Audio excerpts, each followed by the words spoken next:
একটাই কথা হয়, উনি যখন যদিও আমাদের ডিএর সাথে কেন্দ্রীয় যে বকেয়া পড়ে আছে সেগুলোর কোনো সম্পর্ক নেই, যেটুকু আমরা জানি তথ্য ঘেটে এবং সরকারি দপ্তর থেকে, যেহেতু আমরাও সরকারি দপ্তরে চাকরি করি, যে বিভিন্ন ক্ষেত্রে দুর্নীতির কারণে, হিসেব না দেওয়ার কারণে এইসব টাকাগুলো কেন্দ্র আটকে রেখেছে।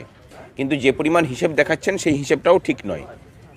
তবুও যদি আদায় হয়, আমরা চাইবো যে আদায় হোক, আদায় হলে পর আমরাও হয়তো পাবো। কারণ এইটার সাথে যখন ওই কেন্দ্রীয় বঞ্চনার কথাটা যখন বারবার করে তুলে নিয়ে আসছেন, তাহলে সেটার জন্য শুভেচ্ছা রইল।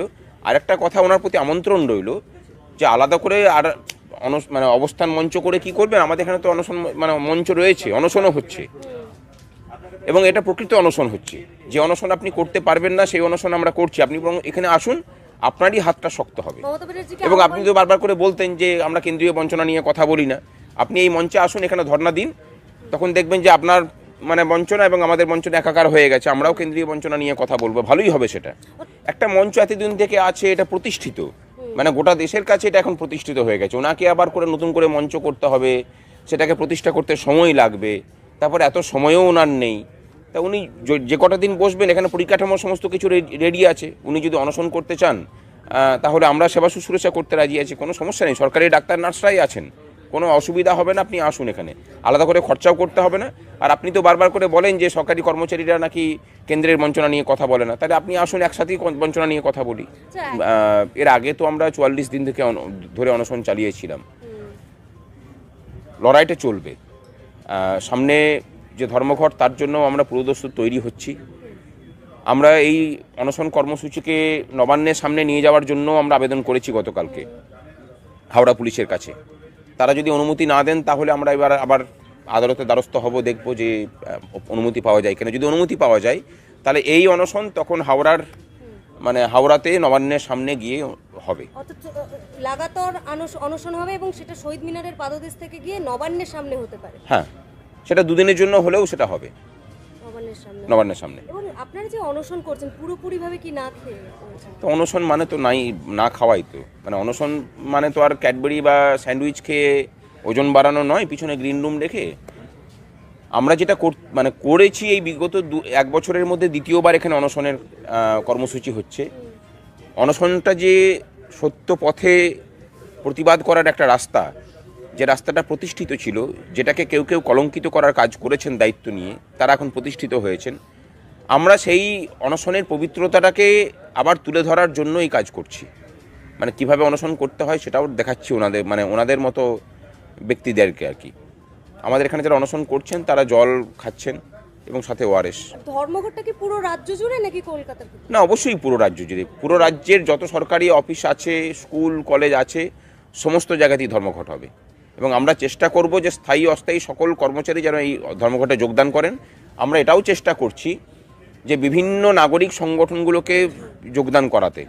অলরেডি আদিবাসীদের যে সংগঠনগুলো আছে, তাদের মধ্যে ক্ষোভের সঞ্চার হয়েছে এই ফেক এসটি সার্টিফিকেট নিয়ে। রাজ্য সরকার যে ভূমিকা গ্রহণ করেছে, যে সেখানে সিবিআই তদন্তের আদেশ দিয়েছে, সেটাকে আটকানোর জন্য রাজ্য নিজেই সুপ্রিম কোর্টে যাচ্ছে। তারা আমাদের সাথে যোগাযোগ করেছেন, তারা বলেছেন যে আপনাদের মাধ্যমে আমরা বার্তা দিতে চাই যে সরকার যদি এখান থেকে পিছু না হটে, তাহলে আমরা রাস্তায় নামবো এবং লোকসভা ভোটের সময় পুরোদস্তুর এই সরকারের বিরুদ্ধে আমরা সর্বশক্তি নিয়ে লড়াই করব। বিচারপতি যে মন্তব্য করেছেন আমরা শুনিনি, আমরা সংবাদ মাধ্যম থেকে শুনেছি। সেখানে নাকি শোনা গেছে যে বিচার প্রক্রিয়াকে প্রভাবিত করার জন্য কোনো একজন বিচারপতিকে আরেকজন বিচারপতি বলেছেন যে অভিষেক বন্দ্যোপাধ্যায়ের কেরিয়ার খারাপ হয়ে যেতে পারে, সুতরাং তার বিরুদ্ধে হওয়া যে মামলা, সেই মামলাকে প্রত্যাহার করে নিতে হবে, স্থগিত খারিজ করে দিতে হবে। সমস্ত কিছুর মূলে তো উনি। স্বাধীন ভারতে এই ধরনের দুর্নীতিগ্রস্ত মানুষ স্বাধীন ভারতে আর কেউ ছিল কি না, সেটাকে নিয়েও গবেষণা হওয়াটা দরকার। তা নজিরবিহীন দুর্নীতি, যেখানে নজিরবিহীন ঘটনা যখন এই রাজ্যে একের পর এক ঘটে চলেছে, আমরা যেখানে বসে আছি সেটাও তো নজিরবিহীন ঘটনা।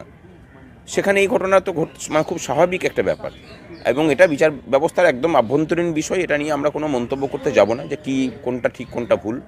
কিন্তু যে অভিযোগ আমরা শুনেছি, যে একজন বিচারপতি লিখিত অভিযোগ করেছেন যে তাকে বাধা দেওয়া হয়েছে তার স্বাভাবিক কাজকর্ম করতে, সেটা যদি সত্যি হয়ে থাকে এবং সেই বিষয়ে যদি সদর্থক পদক্ষেপ বিচার ব্যবস্থা যদি গ্রহণ না করে, তাহলে বিচার ব্যবস্থাকে নিয়েও কিন্তু সাধারণ মানুষের মনে প্রশ্ন উঠবেই যে তাহলে কি কোথাও প্রত্যেকটা মামলাতেই বিচার প্রক্রিয়া প্রভাবিত হয়, হোক বা না হোক। এটা কিন্তু উঠবে। এর আগেই মমতা বন্দ্যোপাধ্যায় কিন্তু একবার মঞ্চ থেকে বলেছিলেন যে টাকা দিয়ে রায় কেনা যায়, রায় কেন কেনা হচ্ছে? তার মানে উনি কেনেন বোধহয়, সেটা তো বোঝাই গেল যে একজন যখন কারোর স্বার্থ রক্ষা করার কথা বলবেন তখন তো সেখানে পরিষ্কার হচ্ছেই যে মানে ওনাদের সেই অভ্যাসটা আছে মনে হয়, সেটা সেই কারণেই হয়তো এই কাজটা করছেন, মানে এই কাজটা বলেছেন আর কি। একটা কথা তো থাকে, ধরুন বাংলাতেই একটা প্রবাদ আছে যে ঠাকুর ঘরে কে রে, আমি তো কলা খাইনি। মানে কলা খাওয়ার কথা জিজ্ঞাসাই করেনি, ঠাকুর ঘরে কে আছি সেটা জিজ্ঞাসা করাতেই মানে কলা খাওয়ার কথা এসছে। কলাটা না খেলে পরে এই কথা উনি বলবেন কী করে? আমরা তো কেউ জানি না যে এইভাবে পয়সা দিয়ে প্রভাবিত করা যায়, উনি বললেনই বা কী করে? তাহলে নিশ্চয়ই জানাশোনা আছে ওনার এই বিষয়টাতে। সরাসরি মঞ্চ থেকে আরেকটি মন্তব্য করেছিলেন বিচারপতির নাম নিয়ে, একটু দেখে নেবেন বিষয়টা। সে তো দেখছেন তো,